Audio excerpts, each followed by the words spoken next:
Terima kasih Datuk Yang di-Pertua. Assalamualaikum dan selamat petang kepada sahabat saya Timbalan Menteri dan juga pegawai-pegawai kerajaan. Datuk Yang di-Pertua, saya ingin menarik perhatian Kementerian berkenaan dengan masalah sistem saliran dan perparitan di sekitar Kuantan. Terdapat beberapa lokasi yang sering dinaiki air apabila berlaku hujan lebat disebabkan sistem saliran yang tidak cekap sehingga menyebabkan air melimpah ke jalan utama. Lokasi yang dimaksudkan ialah di laluan persekutuan FT183 Jalan Padang Lalang Tanjung Lumpur, Kampung Baharu, berhampiran kedai Sin Hang Ma Plaster di Kampung Kempadang. Lokasi ini sering dilimpahi air dengan jarak antara 50 meter hingga 80 meter ketika hujan lebat. Kerana laluan jalan raya yang rendah dan aliran air daripada sekitar kawasan ini disalirkan ke arah jalan utama. Selain itu, saiz longkang yang kecil tidak mampu menampung air hujan yang lebat sehingga menyebabkan air melimpah ke jalan raya. Kawasan ini termasuk laluan utama penduduk berulang-alik ke tempat kerja di Bandar Kuantan. Terdapat beberapa kes kenderaan rosak kerana meredah air banjir di lokasi ini, termasuk ketika saya turun meninjau ketika hujan lebat pada 16 Januari 2024. Langkah penyelesaian jangka panjang perlu dilaksanakan bagi mengatasi masalah ini. Di laluan yang sama, kira-kira 50 meter sebelum persimpangan lampu isyarat Kempadang, terdapat lokasi air bertakung di atas jalan ketika hujan lebat atau hujan berterusan.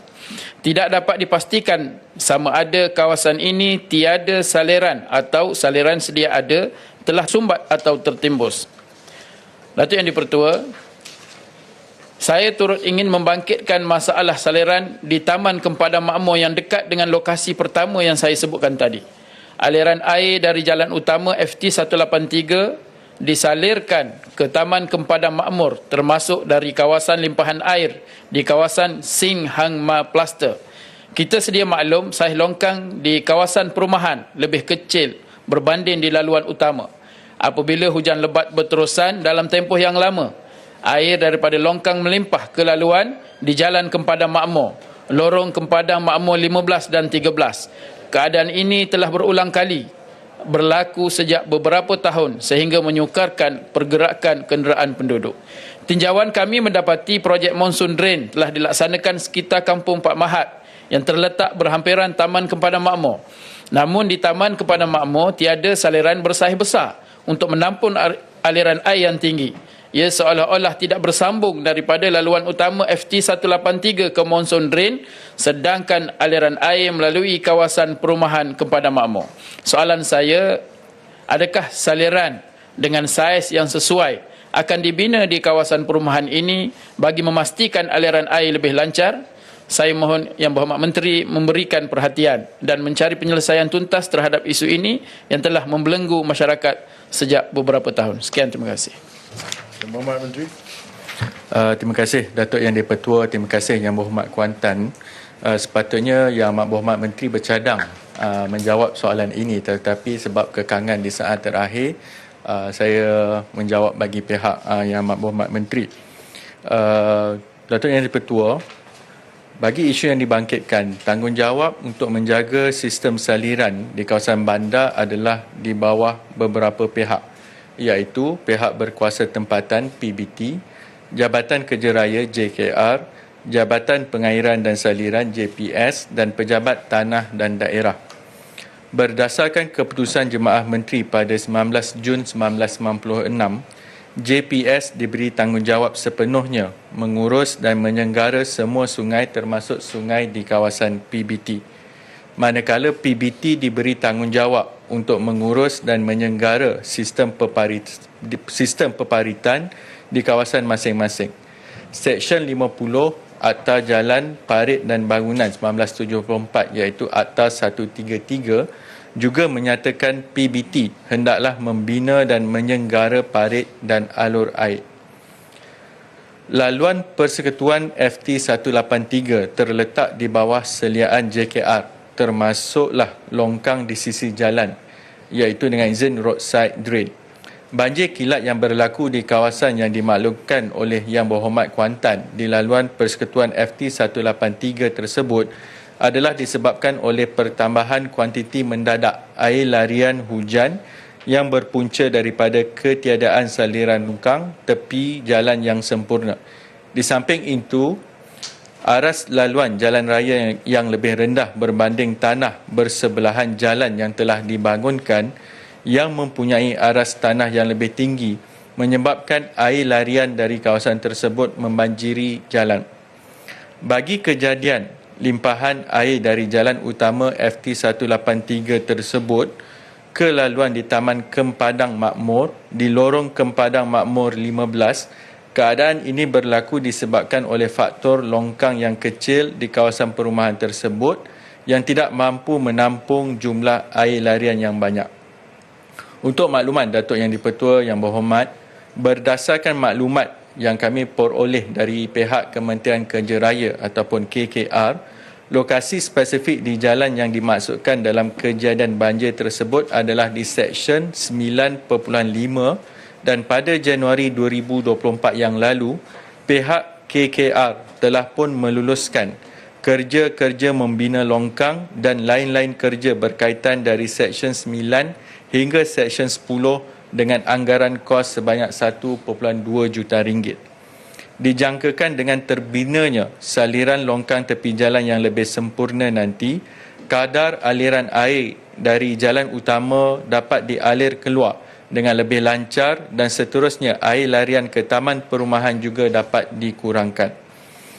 Datuk Yang di-Pertua, seterusnya Kementerian melalui JPS telah menyediakan kajian pelan induk saliran mesra alam atau singkatannya PISMA yang mana untuk Tanjung Lumpur pada tahun 2023. PISMA adalah rujukan penting kepada PBT, pemaju dan mana-mana pihak berkaitan untuk menaik taraf, membina sistem saliran serta merancang pembangunan masa hadapan yang lebih terancang, sistematik dan mampan bagi mengurangkan risiko banjir kilat dan mengawal pencemaran akibat pembangunan.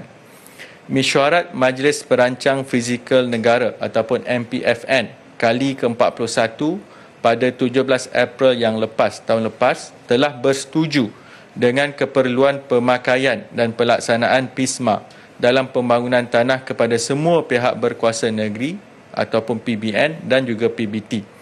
Kementerian melalui JPS juga merancang melaksana kerja menaik taraf sistem saliran Tanjung Lumpur. Proses reka bentuk dijangka siap pada Oktober 2025 dan kerja fizikal dijangka bermula pada pertengahan 2026. Semua aktiviti menaik taraf atau membina sistem saliran di sekitar Tanjung Lumpur hendaklah merujuk kepada PISMA agar aliran air dapat disalirkan dengan sempurna ke Sungai Soi dan mengurangkan masalah banjir kilat.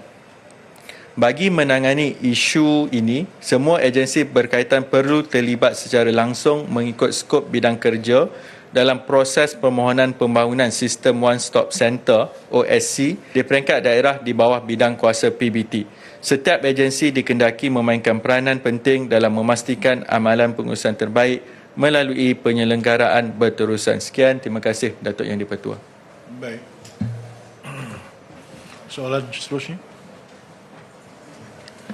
Terima kasih Yang Berhormat Timbalan Menteri, dan saya percaya Timbalan Menteri seorang yang sering memantau kerja-kerja seperti pengalaman-pengalaman lepas semasa KPKT. Banyak juga saya timbulkan isu berkaitan dengan banjir dan sebagainya. Jadi kita merujuk kepada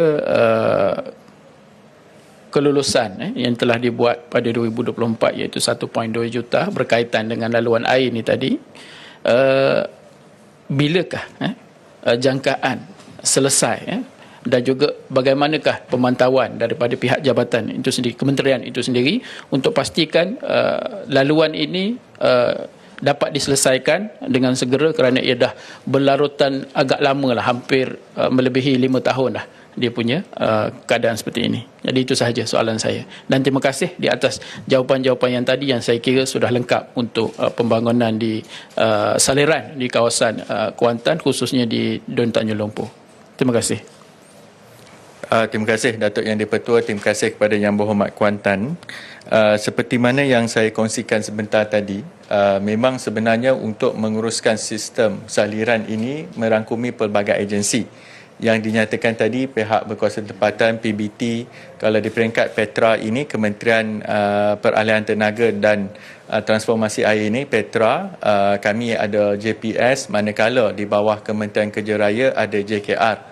Sementara saya menghargai usaha Yang Berhormat tadi bila dibangkitkan isu, walaupun sebenarnya untuk menguruskan jalan tersebut FT 183 tadi di bawah Kementerian Kerja Raya.